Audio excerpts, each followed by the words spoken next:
Coming up on Locked On Dodgers, the Dodgers lost the series for the first time in a long time. We'll talk about the series. We'll talk about the unfortunate role the umpire played in it and the unfortunate role the pitching played in it. And then we will talk about maybe some good news or at least some exciting news on the horizon on the pitching front with some top prospects joining the rotation. And we'll talk a little bit about the offense and what the pitching issues could mean for the Dodgers' offensive needs. That's what's on tap. So let's get Locked On Dodgers. You are Locked On Dodgers, your daily Los Angeles Dodgers podcast. Part of the Locked On Podcast Network, your team every day.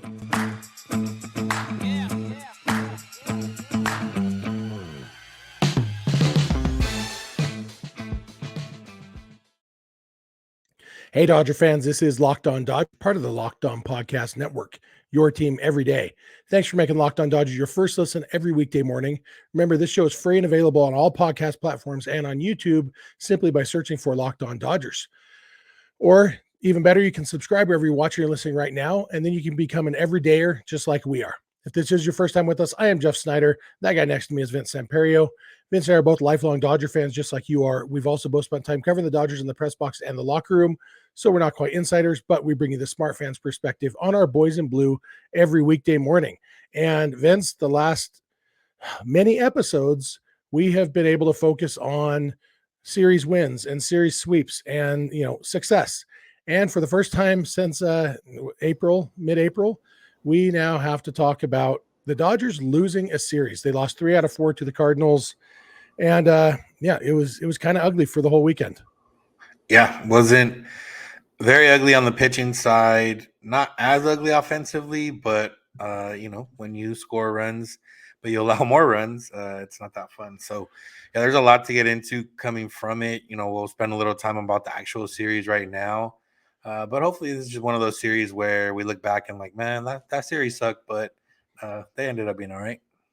Yeah, the things happen, and you could any season, even a season that turned out great, you can always point to times when it was like, oh, that sucked, and so hopefully I thought about just doing a full episode of, just call it reasons for optimism coming out of this series, just to make people mad, because I know people want to be angry about a series loss, and so we're not going to do that. I do think there's plenty of reason for optimism.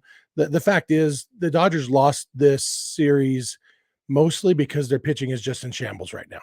And so while it doesn't bode well for, right now, the current state of the Dodgers, everybody likes to think about the postseason. I don't think this series loss to the Cardinals tells us anything at all about the Dodgers' chances in the postseason, because we don't have any idea who's going to be healthy, how healthy they're going to be, and all that in October.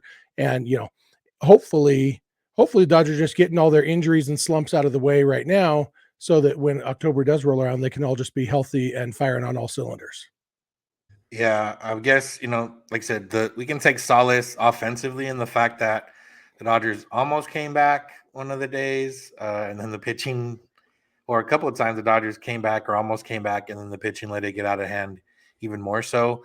And, when you ask your bullpen to cover 5, 6, 7 innings, pretty much every game for the last week, and we saw, there's guys that are struggling. There's guys, that's the other part too, is like they need to kind of get this reset to where they have guys that are healthy, yeah, but guys that are rested again to see, okay, is this guy not good, or is he just running off fumes because he pitched so much recently? Like Justin Brule had been really good.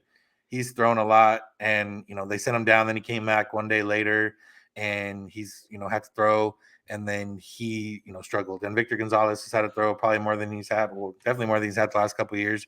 And he gives up a big home run, and he's been lights out. So it's one of those things where, okay, we need a reset to where these guys are rested again, and then we can say, okay, is this guy not good, or was he just not rested? Yeah, Gonzalez, it's easy for me to dismiss as he made a bad pitch, he had given up a hit. They intentionally walk Paul Goldschmidt, which, you could quibble with that decision, but I didn't mind it because it sets up the lefty. Gorman has less speed, so it sets up a double play. All of that stuff, it didn't work out, but maybe it's because it was at Busch Stadium and it was a big ugly left-hander hitting a home run off a tough lefty that it's easy for me to draw parallels to Matt Adams in 2014, which Fox was nice enough to show that home run during the game. Like, come on, guys.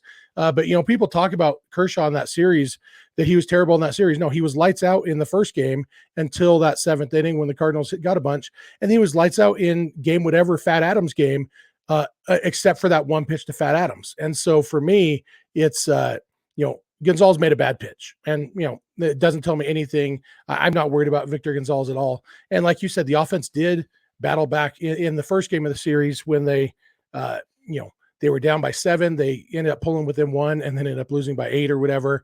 But the offense showed a lot there. And then in that game 3, the Victor Gonzalez game, immediately after the Dylan Carlson home run, the offense battled back. And, I promised our listeners a few weeks ago that I am only going to spend one more segment the rest of the season complaining about the umpires. And so this is not going to be it, because it's not going to be a full segment, but I'm going to spend 30 seconds right now. Look, Paul Emmel actually had a really good game until the 9th inning behind the plate on Saturday, but that 9th inning was brutal. The Dodgers had 2nd and 3rd, 1 out. Will Smith at the plate. Will Smith walks to load the bases with 1 out. And to load the bases with 1 out for Mookie Betts. Paul Emmel decides, oh no, that wasn't actually ball 4. That was strike 2. Smith ends up hitting a sac fly. So instead of 6-4, bases loaded, 1 out, it's 6-5, runner on second, 2 outs. Then Mookie Betts walks, and Paul Emmel decides, no, instead of ball 4, I'm going to call that strike 3. So instead of 6-5, bases loaded, 1 out for Freddie Freeman, it's game over, Dodgers lose. And I have nothing personal against Paul Emmel. I hope he lives a perfectly happy life. I don't even really blame him. I blame freaking Rob Manfred for not giving us robot umps yet, because the fact is we have the technology to get those calls right. And when the Dodgers lose a game, I don't like bad calls by umpires anyway. They frustrate me even when they go in the Dodgers' favor.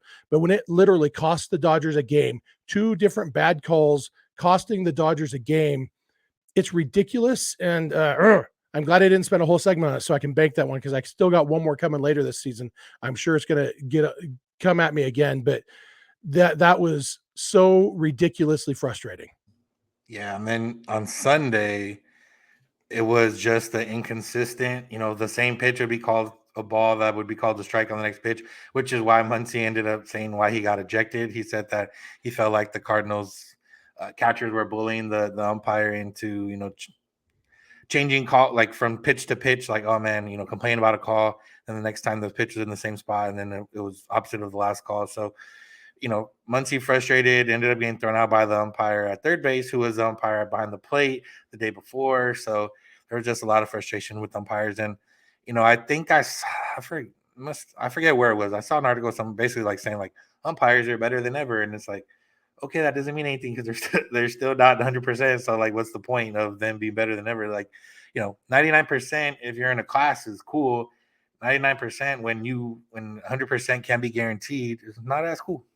And 94%, which is the actual average, people think, oh, that's an A. No, that's an F when it comes to umpiring. It sucks. And Paul Emmel's 97%. Sorry, the 2 of the 4 calls you blew were really, really big in the game and literally changed the outcome of the game. So no, you get an F too. 97% equals F for you, Paul Emmel. And yeah, our buddy Pat Dwyer sent us a message that I thought was interesting, wondering if, because that game was on Fox, nationally televised, a little bit bigger audience, if that might spur a little bit of momentum towards the robot umps, just because. And honestly, Saturday, even though I hate the challenge system, I would have taken a challenge system, because Will Smith, he knew that was ball 4. He would have said, hey, ball 4, challenge it. He would have won. Mookie Smith, that's the Dodgers' new player. He's on the pitching staff now. Mookie Betts was, hey, challenge that. Oh, ball 4. Like but just get the calls right. Come on, Rob Manfred. It's not that hard. I'm sure you're deep down inside a smart guy. Get it done. I actually liked when I saw for the first time the challenge system in AAA. I didn't mind it at all. I hate it. If you got the ability to get the calls right, just get the calls right. I get enough excitement from my baseball. I don't need you to create a new game that they're playing inside the game of baseball. But it would be better than losing a game because Paul Emmel can't see because he has gnarled, useless eyes. But whatever. All right, we're going to come back. There is a little bit of hope on the horizon, or at least excitement on the horizon on the pitching staff side. the couple top prospects will be in the rotation this week through. We're going to be talking about that. So thanks for making Locked On Dodgers your first listen, and please keep it Locked On Dodgers. This episode is brought to you by eBay Motors. For a championship team, it's all about making sure every player is a perfect fit. It's the same when it comes to your vehicle. Every part needs to fit just right. So the next time you need parts and accessories, head to eBay Motors. With eBay Guaranteed Fit, you can be sure every part you need fits right the first time around. Just add your ride to My Garage and look for the green check to know the part will fit or your money back. Because just like in sports, confidence is the name of the game when you shop on eBay Motors. And with over 122 million parts to choose from, you'll be back in the game in no time. After all, it's easy to bring home a win when the right parts are guaranteed. Get the right parts, the right fit, and the right prices on ebaymotors.com. Let's ride. eBay Guaranteed Fit, only available to U.S. customers. Eligible items only. Exclusions apply. All right, we are back. We want to thank you for making Locked On Dodgers your first listen every weekday morning. We also want to remind you, if you are unable to watch the Dodgers, they play today at 4:20 p.m. In Atlanta. You might be still at work at that time, so you can't plop down in front of the TV to watch it. Well, you can check out the game on SiriusXM or the SXM app. If you're on the app, the SXM app, just search for Dodgers. If you're on the SiriusXM in your car, just pull up channel. Let's see, this game will be on channel 180 on your SiriusXM radio.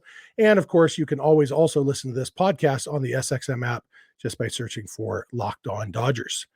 And if you are watching this episode on YouTube, we'd love to hear your thoughts in the comments section below. If you're listening on the podcast, we'd love to hear from you through social media or email or whatever. We'll give you all the contact info at the end, like we always do. But Vince, there's some excitement. I never know if it's like good news or just exciting news, because what we've seen is that rookie pitchers don't always come in and make a huge splash and really help the team as much as we hope they're going to, but it is a glimpse into the future. We found out for sure from Dave Roberts that Gavin Stone is, at least for now, taking Dustin May's spot in the rotation. I guess we didn't mention yet, Julio Urías went on the injured list too. He's probably only going to miss the 15-day minimum. They don't seem to think it's very serious, although we've heard that story before with other injuries. So, we'll see. Tough to tell if his terrible performance against the Cardinals had anything to do with this injury or if they're unrelated. But, we'll see after 15 days when he comes back and see if he gets things figured out. But so they need to fill that hole too. And Dave Roberts hasn't confirmed this, but there are reports that have been confirmed by multiple media sources that Bobby Miller, the Dodgers' top pitching prospect, will be making his debut on Tuesday in Atlanta. So Gavin Stone tonight in Atlanta and Bobby Miller tomorrow. And that's pretty darn exciting. That's the Dodgers' top two pitching prospects, both debuting this year. I drove down for Gavin Stone's debut. I don't think I'm going to fly to Atlanta on Tuesday for Bobby Miller's debut, although I would like to be there. Yeah. I think that you nailed it. I mean, it's exciting, and then we ended up both being at Gavin Stone's debut, and it went good. Great. Yeah. So, and there's been, previous debuts in the past pitching wise that, you're excited for, but then they don't end up really being that great. But maybe Bobby Miller's going to be that guy that becomes the he's going to be facing off against Spencer Strider. If he can have a Spencer Strider I don't think they're going to leave him up that long, but if he can have a Spencer Strider game, that's ideal.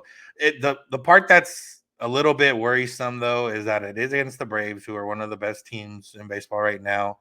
The fact that the Dodgers are coming off, like I said, having to cover so many innings with the bullpen. And realistically, you're not expecting more than 5 innings from each of them. So, you're still expecting your bullpen to cover 3 or 4 innings, depending if you're winning or losing. But you throw all that out of the window, you get excited. You're going to see Gavin Stone. You're going to see Bob Miller. You're going to see a little bit, hopefully better bounce back from Stone. Hopefully his changeup's working a little bit better. You can get some swings and misses. And then we're going to see Bobby Miller, who had his best start in AAA, his previous start. He's going to come up. I'm sure he'll be amped up. If he can be amped up, but not out of control. We're definitely going to see him touch 102 at one point, and it's going to be fun and exciting. And like I said, if they can each get 5 innings, that's still going to be a win. At this point, the innings are almost more important than the runs, at least for the next 3 days. Yeah, the good news is, Clayton Kershaw is finally taking his bereavement. for the funeral for his mom. He's made 2 starts since she passed away, but he is taking his bereavement. So the Dodgers will have 9 relievers on the roster for the next few days. The fact that, like we were talking about in the first segment, there's burnout. There's also the fact that when you're going through that many relievers, you end up with guys like Wander Suero and Tyler Sir and whoever else who probably aren't currently major league pitchers in your bullpen. And so it's not just the good guys being worn out. It's also that more of your innings are being thrown by guys who probably ought to be in AAA somewhere. And so, yeah, it would be really, really nice if these guys could come through. But either way, it's, I remember in 2017, the Dodgers called up Walker Buehler, but not till kind of late in the season. And there was kind of some hope that he would be able to be on the postseason roster. And he just wasn't ready. And so they ended up with a bullpen that had, Brandon McCarthy, and I'm trying to think of everybody who hit home runs in game 2 of the World Series off the Dodgers bullpen. It's like, or all the pitchers who gave up home runs, but they Josh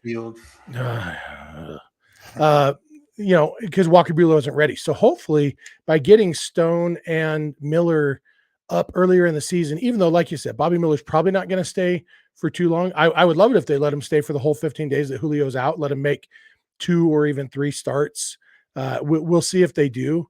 But even that, it's getting them experience, and they are more likely to be able to contribute in October. And Miller, especially, is a guy who you could definitely see as a bullpen piece in the postseason this year, because he does throw, over 100 miles an hour. He could be a guy who, even if he's not stretched out, he could be whether you want him as a 2 or 3 inning reliever or a closer, a shutdown closer, high leverage reliever kind of guy. He could fill that role. And these guys getting their big league legs under them in May is going to help with that, increase the possibility of them being able to contribute in October. But I really want them to just throw 6 innings each, 6 innings, 4 runs allowed, trust the offense to score more than that, and just call it a day. Problem is, if they're allowing 4 runs, they're probably throwing too many pitches that really get to 6 innings. And that's the challenging part. But yeah, I mean, they're young. They got fresh arms. Just let them throw 120 pitches, right? Hey, Nolan Ryan would have. Yeah. It'll work out in the short term, not so much in the long term, but yeah, but yeah, like I said, it's exciting, it's fun. Stone, Miller, like I said, they you just don't know, and at this point, you don't really know what any of the Dodgers starters what you're going to get. So it's kind of a mixed, inconsistent bag in general. Other than Kershaw's last 2 starts were a little bit uncharacteristic for him, but everyone else you don't know. But I agree with the Miller point of just let them stay up. What they don't have anybody else that's coming. Well, I guess Michael Grove, but if Miller is halfway decent this first start, I think you gotta let him stay for another start. Let Michael Grove either come back and be ready to piggyback any of those 2 on their next starts if they do struggle, or just be an extra arm in the bullpen. If he threw 4 1/3 for OKC, he did pretty well. All his stuff was back to normal, at least in terms of velocity. So that's the other guy there. But if Bobby Miller can make it through 5 innings, I think he's got to be able to stick around for at least one more start. Yeah, and the fact is, the Dodgers currently have 3 healthy starters. That's Clayton Kershaw, Tony Gonsolin, and Noah Syndergaard. Syndergaard, he is maybe the biggest beneficiary of these injuries, because the Dodgers didn't have to make a decision. Okay, how long do we let Syndergaard keep stinking up the joint before we call up Gavin Stone or Bobby Miller? Because, we had to call them up anyway. But, when guys get healthy, Syndergaard, who knows if he's going to stick around, because he's just not giving the Dodgers what they need. We've probably spent way too many minutes on other episodes of this podcast talking about Noah Syndergaard not giving the Dodgers what they need. But, I think there's room, even when Dustin May is going to be out till after the All-Star break, and Julio hopefully is going to be back. But, you have Gavin Stone or Michael Grove, who he's a lesser pitcher than Miller and Stone. And you have Ryan Pepio, who's got the major league experience, but he's probably out till the All-Star break. He's not progressing well in his recovery. So yeah, there could be a runway here. And we kind of knew going into the season, we talked a lot about how with this particular rotation, there are going to be injuries. There's going to be guys who need rest. And so there's going to be opportunities for Miller and Stone and all these guys. We didn't necessarily expect, or at least we hoped it wouldn't be this many at once. But the fact is, it is, and so we're going to get to see this. And the timing kind of sucks that the Dodgers are coming off their first series loss in a while. Now they play, two of the best teams in baseball over the next six games. It's a rough time to be struggling with your pitching, but it also, like I said early in the episode, doesn't really tell you anything about October. This is kind of one of those stretches of the season that the Dodgers are just going to have to get through, power through, and get healthy, and then hope that the same health issues and pitching issues don't strike in October. It can tell you though, if these two aren't ready, that they're that they might need to do something for October. So that's, I guess, the one thing you could see. Yeah. We're going to come back in a minute. We're going to talk not exactly about the pitching situation, but about what the pitching situation means for the offensive situation. So that's what's on tap. Thanks for making Locked On Dodgers your first listen, and please keep it Locked On Dodgers. This episode is brought to you by Sorare. Our new sponsor, Sorare, is a revolutionary fantasy baseball game and marketplace transforming fans and owners with officially licensed digital cards featuring players from across all 30 MLB teams. But unlike other fantasy baseball platforms, Sorare managers truly own their fantasy experience, collecting, buying, selling, and competing with player cards against global opponents to win epic rewards. Win or lose, you still own your cards, and there's no cost to play. And the rewards can be pretty awesome. Sorare MLB game weeks happen twice weekly and span a 3 or 4 day cycle. At the end of game weeks, Sorare MLB managers who rank at or near the top of their leaderboards win a variety of rewards, which can include Sorare scarcity cards, game tickets, merchandise, signed jerseys, and VIP experiences like meeting MLB stars. Prizes may vary depending upon the competition. So head to sorare.com/lockedon. That's spelled SORARE.com/lockedon to draft your team of free player cards, set your lineup, and start competing today to win epic rewards. Again, that's sorare.com/lockedon to start playing today. All right, we are back. We want to thank you again for making Locked On Dodgers your first listen. Also want to remind you that if you want to listen to today's game against the Braves or any Dodger game with the hometown radio broadcast, you can do that on SiriusXM and the SXM app. On the app, you just search for Dodgers, or on your SiriusXM radio. Today's game is on channel 180. Tomorrow is channel 182. And then the last game against the Braves is on channel 89, MLB Network Radio. So SXM app, search for Dodgers, or on your SiriusXM radio. And Vince, one of the thoughts I had this weekend as we were watching the Dodgers struggle, even though, like you said earlier, the offense did okay this weekend. But I feel like there's an argument to be made that the offense is going to need to be better than okay over the next few weeks with the pitching the way it is. They're going to really need to step up and kind of give these young pitchers, these struggling pitchers, it would be nice to jump out to a 4-0 lead instead of being down 4-0, jump out to a 4-0 lead so that pitchers can pitch more efficiently, pitch to contact, all those things that can help a team pitcher get deeper in the game. An explosive offense would help with that. And for me, it seems weird, but I feel like the Dodgers pitching situation means it's even harder to make a case for 0 for 38 Trace Thompson to ever get a plate appearance. Like right now, the Dodgers can't afford to be given plate appearances to Trace Thompson and Austin Barnes when they need every run they can get. Yeah, I mean, over 38 any year should it really get you too much runway. Over 38 in this season, when the Dodgers do need somebody that, one, can hit left-handers or just hit in general, and two, still provide, somewhat, I guess, they're not really using Trace defensively that often. So it's not like they need, the defense. With Peralta and Hayward and Outman and, Taylor, if they're in the outfield, they have enough there defensively. And it really comes down to the offense. And,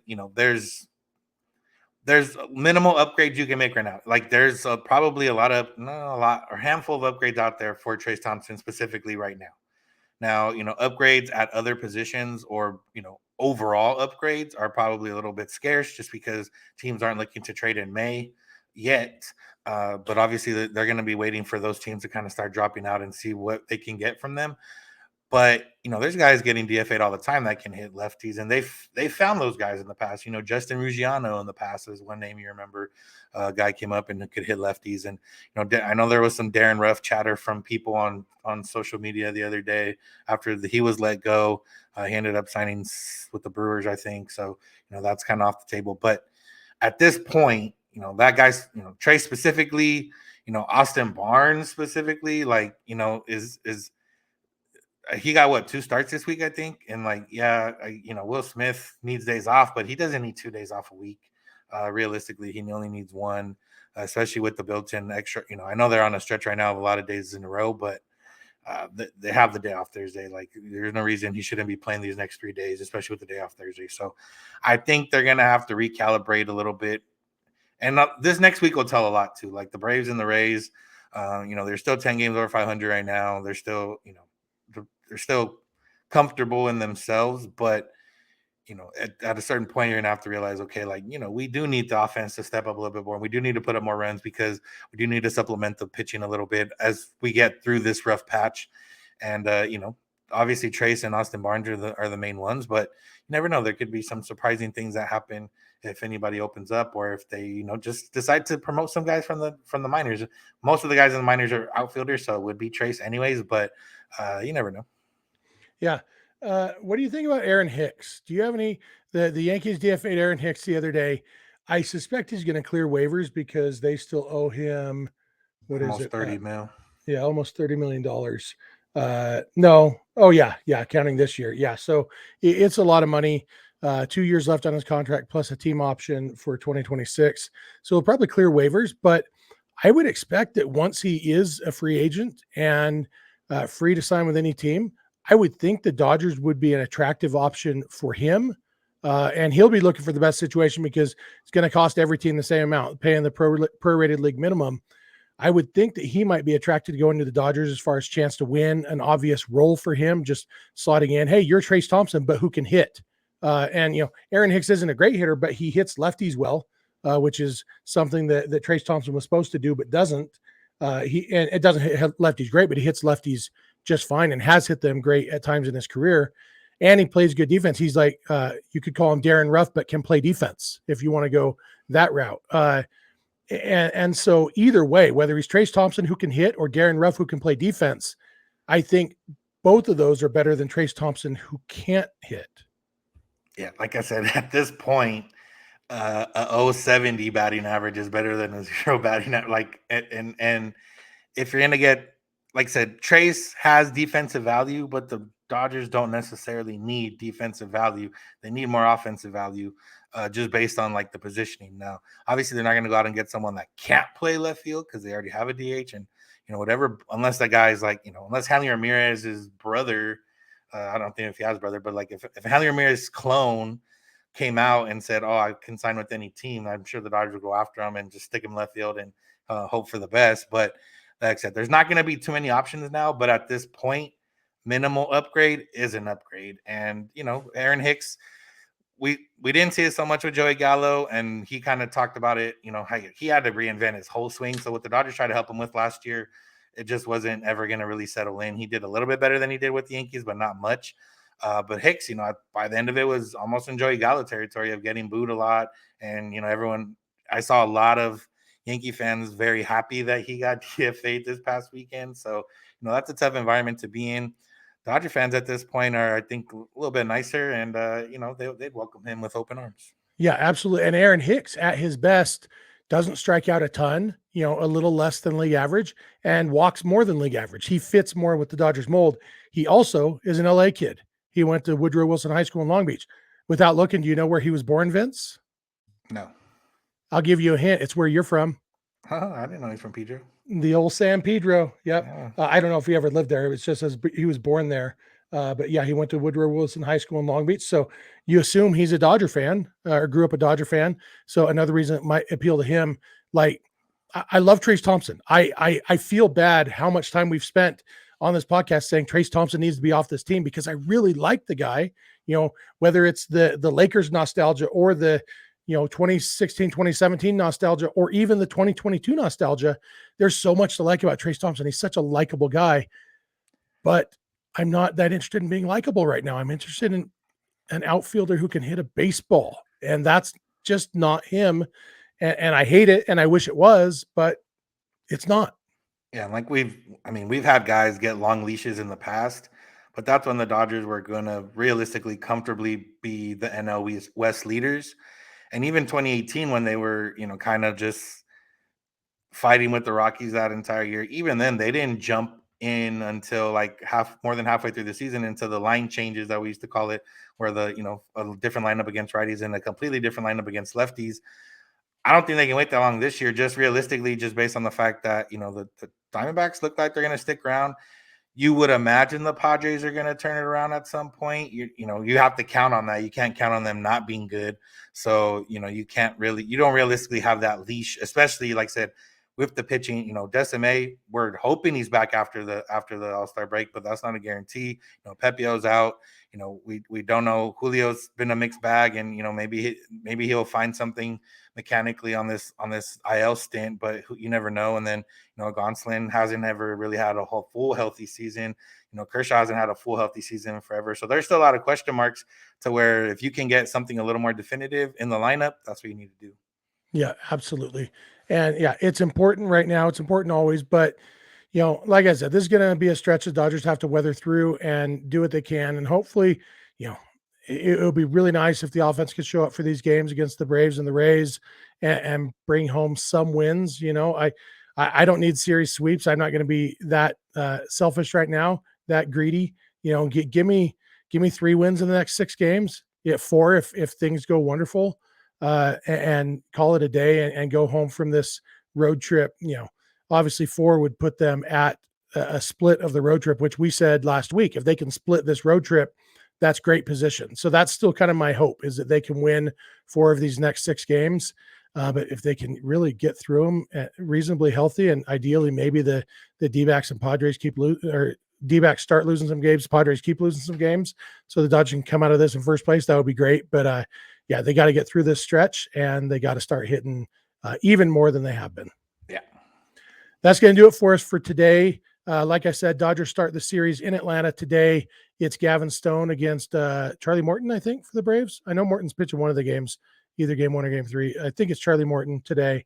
And as I mentioned, you can listen to the game on SiriusXM or the SXM app. On the app, just search for Dodgers, or on your SiriusXM radio in your car, go to channel 180. And you can also find this podcast on the SXM app. Just search for Locked On Dodgers. If you're not an everydayer here, we'd love if you join that club. It's really easy to join. Just start watching and listen every day. It's easy to find wherever you get podcasts or on YouTube. And I mean, you're watching or listening right now, so you know how to find it. Just do that every day. And for extra bonus points, do both. Watch it and listen to it every day. Then you're a double everydayer. # double everydayer, which isn't a thing, but make it a thing. Tell us you're a double everydayer. We will say your name on the podcast every single day if you're a double everydayer. Or don't hold me to that promise. Anyway, you can follow us on Instagram and on Twitter at Locked On Dodgers. Vince is on Twitter at VinceSense91. I'm on Twitter at Snydog, and the DMs are open in all those places. Our email address is lockedondodgers@gmail.com. And our phone number for voicemails or text messages is 323-863-LOCK-5625. We are here every weekday morning, and we hope you'll be here with us. When you get in your car or sit on your couch, tell your smart device to play podcast Locked On Dodgers. And remember, you don't have to agree. You just have to listen. We'll talk to you tomorrow. Have a good one.